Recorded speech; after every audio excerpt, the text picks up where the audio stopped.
Hopefully after looking at what PHP can do for you, you're excited to get started. Let's examine what we're going to need before we install. In order to install PHP on your computer so that we can start learning it, you're going to need a few things. First, we're going to need a web server, and that's going to be to serve up the web files that we're going to look at in our browser. And we're going to install that on our local machine, not on some special piece of hardware somewhere else.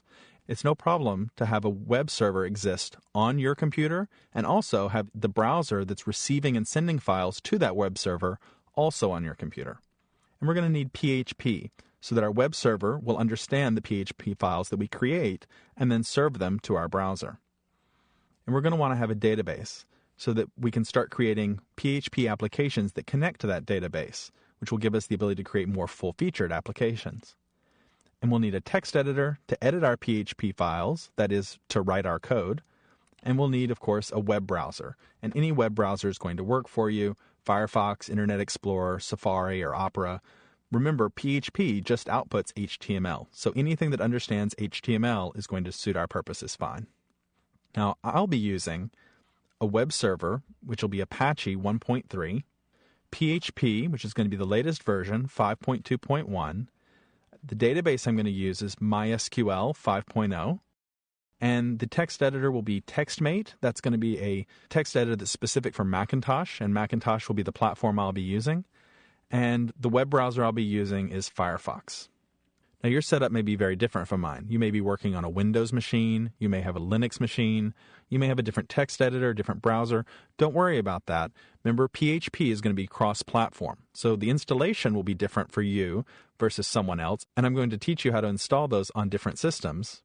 But the PHP lessons after we get started are going to be the same regardless of which platform you're working on. So our general installation plan is going to be that we're going to install all these things on our local machine. We're going to develop there. We're going to be able to run the web server on our local machine and view those files in our local browser. And then we're done and we finally have a finished website.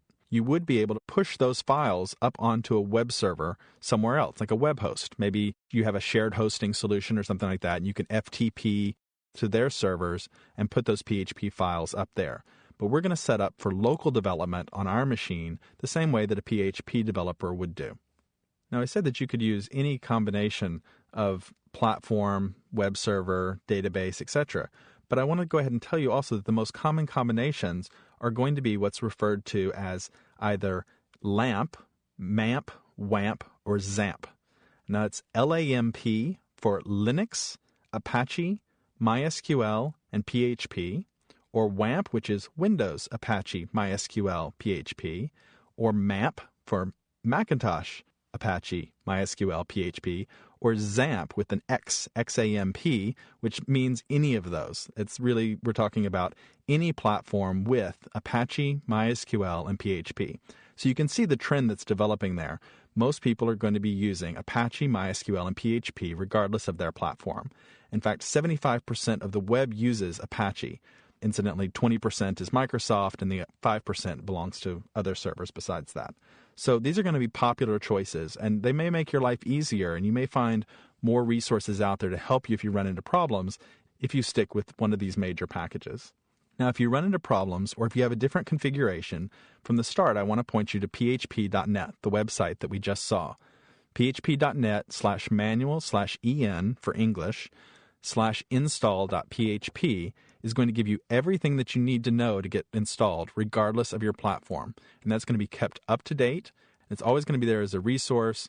And as we saw when we looked at Echo, there'll even be community feedback, helpful tips and tricks that might help you out if you run into problems.